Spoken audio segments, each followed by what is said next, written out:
Hi, welcome to my very first episode of Finding My Niche. This podcast takes a look at my journey into the world of filmmaking and the people I've met along the way. As a woman and an actress who happens to be Black, it was getting hard to find work and to maintain that work. So I decided I'm going to get a degree in script writing for film and television and begin the process of creating content for myself, and thus began the journey. And so this series is going to be the making of Why Wait and the people I met along the way. And I'm your host, Karen Stefano, and this is the first installment. And so on the phone with me is my first guest, Melissa Brooke Ward, actor and longtime friend. Now, you guys might have seen Melissa in a past episode of Blue Blood where she portrayed Erin's assistant. Melissa has also done stand-up comedy work at Gotham Comedy Club. She studied at HB Studio in New York City, and she received her bachelor's degree in theater production and communication from the University of Delaware. Hi, Melissa. Welcome to the podcast. How are you this morning? Thank you for doing this. How are you? I'm doing well. Thank you so much for having me. How are you, Karen? I'm doing better. It's been an interesting week, but I'm doing better. Well, that's always a good thing. Yes, it is. So we're talking about the making of Why Wait, but before we get into that, we are in a pandemic, and so I gotta ask you, during this time, where have you been sheltering? In Connecticut with family. Yeah? When the quarantine first started to happen, I went straight to my parents. Like I think I could have done, but Yes. it's always good to be with family, especially your mom and dad, because they just know you and they know what to do, and they know you so well that they can understand when you're panicking or whatever it is that you need. Absolutely. I just anticipated that this was going to be big. Yeah. And we are, and the pandemic is still here.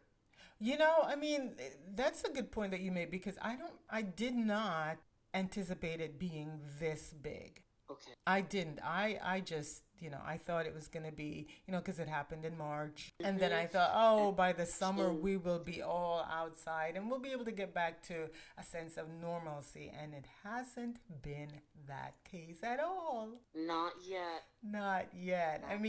You know what though? Things are opening up. I don't know if it's doing that in Connecticut, but I know that things are opening up. I see where there's a lot more calls going out, work-wise. I think the LA part of the entertainment industry opened up a little earlier, but absolutely things are slowly starting to churn in New York City area. So that's a good thing for both of us. Yes. And I just pray that we all stay safe. Right. And during this time. Right. Yeah, no, things are opening up. I see it in, like I said, New York has been doing some stuff, but there's a lot more stuff going on in New Jersey as well, which is where I'm at. Yeah. So, all right. So I know that because we talk, during this thing. So I know that there's been some good news in your family. And, we want you to share that good news with us. Absolutely. My fourth nephew was born on August 14th. Congratulations. My beautiful sister-in-law Jen and younger brother Jason. Jackson Abel Ward is now here. So yay! That's a huge blessing. Yes, congratulations. And I can't wait to see that little boy. I can't wait for you to see him. Well, I just can't wait to see you. Love babies. Yes, I do. But I can't wait to see. We have not seen each other since March. That's so hard to believe. Thank goodness for technology, but it's still. Yeah. Wow. Yeah, no, it's been a while. Yeah.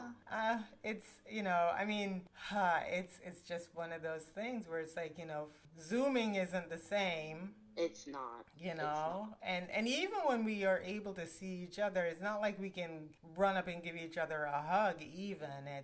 It's that whole... Oh, what a day in which we live. Yeah. We have to social distance, say 6 feet apart. But yeah. All right. Well, until we can safely meet, it's good. It's always good talking to you on the phone. Absolutely. Yeah, so we'll continue doing that. All right, so we're talking about the making of Why Wait, and so Mhm. I would like to know how you became involved with this. I became involved with Why Wait through my friendship with you, Karen Stefano, for the listeners. We were both in theater arts ministry together at Christ Church in Montclair, and I would say we did at least one performance piece together. Yeah. But it wasn't until after I discontinued my membership there that we really became close friends. Just getting together all the time, a lot of times spontaneously, or, planning something for the next weekend. I've even had the pleasure of working with you on set in New York City, which is awesome. Yes. And I was just absolutely thrilled when you were writing this piece and decided to cast me as Veronica Bourbon, It which was. is awesome. It is. It is. Congratulations once again. That's Thank just you. Thank you. a great achievement, and everyone is always encouraging Yeah. actors to also create their own work. And now with you, writer, producer, director, Right. actress, it's just all coming together. In Absolutely. thinking about that, I said, "Hey, write it for with your friends in mind. Other people do it. Why can't you?" That's right. Exactly. And in saying that, on that note, how was it working with me? I thought it was a great experience. We were very fortunate, being friends. Right. We could rehearse, run lines, Right. and even because, the second go around, you was director, work on the blocking. Yeah. Before production even started. Right. And I think that really, really gave us an edge and really helped. Yeah, but you hear of stories where, friends decide to work with each other and then, it like ruins their friendship or ruins a relationship because of how, when you go into a situation, you don't know what you're going into because, as friends, we True. know who we are, but when you're working together, there's a different dynamic. Sometimes that is true. Right. So, I mean, True. because I had to wear the hat of not only director, but also executive producer, I knew what I wanted, but I also knew your work ethics. And Thank so you. I knew what to expect from you. There was a lot of really valuable input, I thought, from everybody on set. Just cinematographer Christian, sound designer Moise, and the other Marcus, cast members. But I mean, I'm talking to our relationship. I don't recall any time that there was any sort of tension between us. I mean, you had If there ideas. was, would I say so? No, I'm just kidding. Because I'm so good at masking my feelings. No. No, but I don't recall there being any. Things ran, I think, as smoothly as they could have. Yes. I really think so. I really think so. Yes, they did, and so I mean that's why I'm excited to I look forward to working with you again. Same here. Yeah, because there just didn't seem to be. But you also knew, and I don't want to put words in your mouth, but you came into this knowing that we were friends, but at the end of the day, this was a job. Yes. A game, professionalism, all of those things. Exactly. And so for us, I think for me as well, I knew that, I could leave the friendship at the door, so to speak, do our job as a collaborator to get the job done. Yeah. And like you were saying earlier about not getting roles, it's very hard to get principal work. Yes. And I was not going to, do or say anything that would jeopardize this opportunity, for one thing. Yeah, but that's not your character. That is not who you are. I mean, I've known you for a while. That's not your character, though. When you get on set, you are very professional. Thank you. And so are you. I'm not saying it to puff you up. I'm just stating a fact. You're because I've seen you in other situations, and you get on set and you know what you're supposed to do, and you do it, because at the end of the day, it is a job, and it also speaks to your character as a Christian. You know what I mean? Because we as Christians, we're held at a different standard, and when people know that we're Christians on set, they expect I hope that we're all setting good examples. Right. Exactly. they That's right. expect something.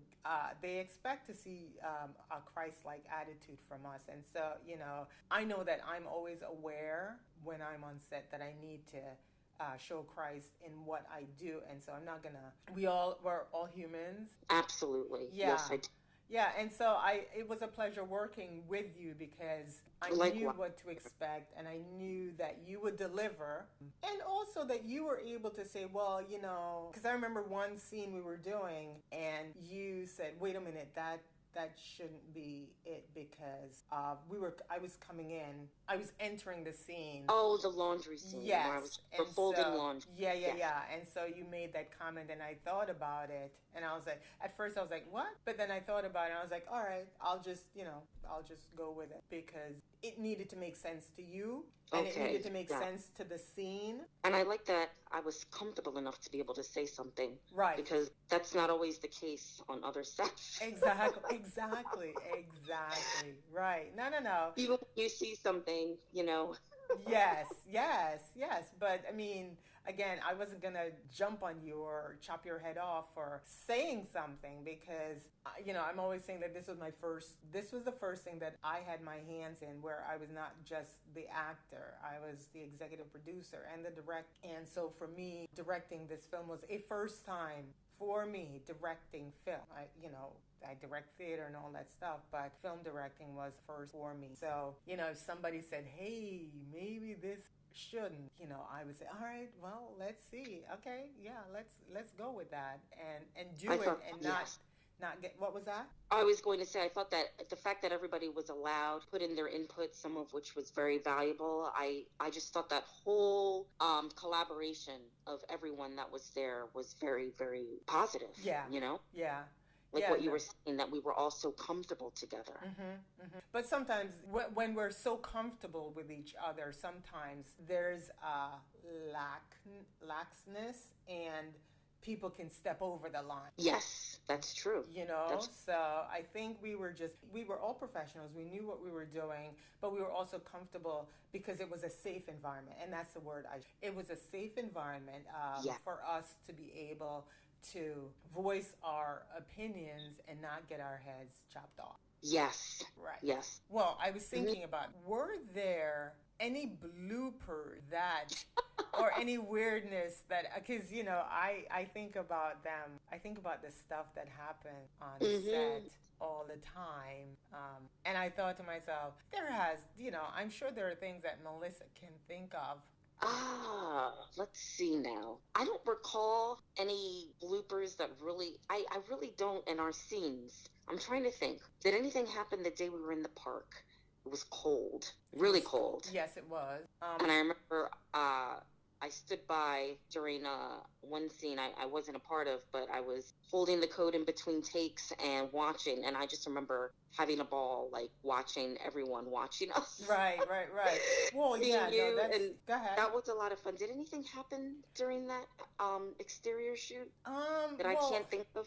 I just remember we were walking and people kept coming up. But what I remember was while we were shooting the scene, Maurice, the sound guy, dropped the mic in the hood of my jacket, and I wasn't aware of it. It was just the strangest thing. I mean, that's how in the scene I was, that I was not even aware that he had put it there. That was a blur, actually. I mean, doing that scene was a lot of fun, but that scene was a blur for me. I don't remember. When I watch it, I go, oh, okay, that's what we did. But for the most part, I guess because we were so into the moment. Yes. I don't remember. And there was so much going on because that was like the turning point for the coronavirus. Yes, it was. It was just when people were starting to realize how serious everything was, and productions all over the city were shutting down. And I think we were all a little bit, worried. That was an interesting, and that was the day that we shot. Everything that needed to be shot was done. I mean, because we were up early doing a scene on another location, and then we did the park scene, and then we had to come back and shoot another scene in front of the house. So there was a lot going on that day. There was. Yeah. But I'm just so glad that everybody, decided to say, yes, we're gonna just come together, do this last scene and get it done. Am I? Yeah, because I remember getting an email from the union, and they said, we noticed that you are still shooting in the pandemic. And I was like, nope, not doing that. We wrapped like last week. And she was like, oh, wonderful. Wonderful. I Yeah. never knew this, Karen. Wow. Yes. Yeah. Wow. I know. But, it was because the way I schedule things, I like to give myself a lot of room. And That's so, great. yeah. And I applaud for that. Yeah. So the end date was the week after. And so I think that during that week was everything shut down, because I remember being at my other job, and the owner's son came in and said everything shut down, NBC shut down, CBS shut down, and I was like, okay. So and it was during that time that the union emailed me and said, hey, we noticed you're in, and I was able to say, nope, we're done. So I was glad that we were able to get everything done, and we shot everything in such a small amount and I thank God for that, because absolutely, it just couldn't have happened without his hand on it. All right, so anything coming up, anything you want to tell us, anything in the works that you are? Well, before the making of Why Wait, I wrapped on another short film called Lucky Penny. Awesome. Directed by Nico Napola. Thank you. It starred the talented Ryan Bugle and outstanding Alyssa Cheatham, and I played Penny's mom. Well done. Congratulations, Melissa. That is awesome. Thank you. So great. I mean, so yeah, so when do you know when that'll be out, or is it still? I think I got a message on IMDb that, they were in post-production, and I think until very recently it's completed, finished, and I don't know exactly when and how people will be able to view, but I will let you know first thing. Awesome. That is awesome Thank news. You. Thank you. That's so great. I mean, and you're just taking it easy right now. You're not auditioning. You're not.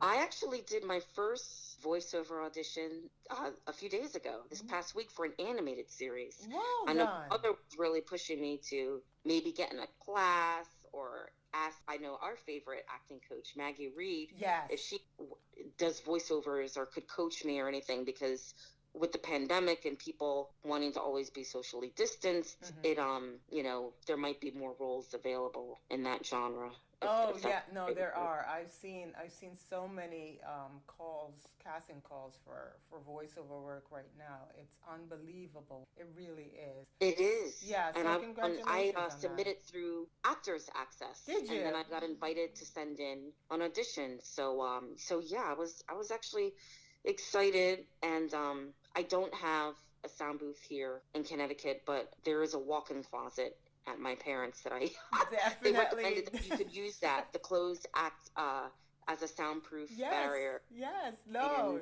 you do what you got to do. I mean, you do what you have to do. Exactly. I've seen other people doing it. You just, you go in your closet, or I remember going into the basement, because that was the quietest place that I could find, not just to do like voiceover work, but even when I'm, you have to do a self-tape. That's where I went, the basement, because that, it was away from the noise, and I set it up there. So, good for you. Well done. We have to keep honing our craft, because as actors, we never stop learning, and we want to make sure that, we're on point with all the stuff that's coming our way. That's right. That's right. Well, thank you, Melissa. Thank you for your time. Thank you for doing this. It's always awesome to talk to you. You're welcome. Thanks so much for having me. It was a pleasure.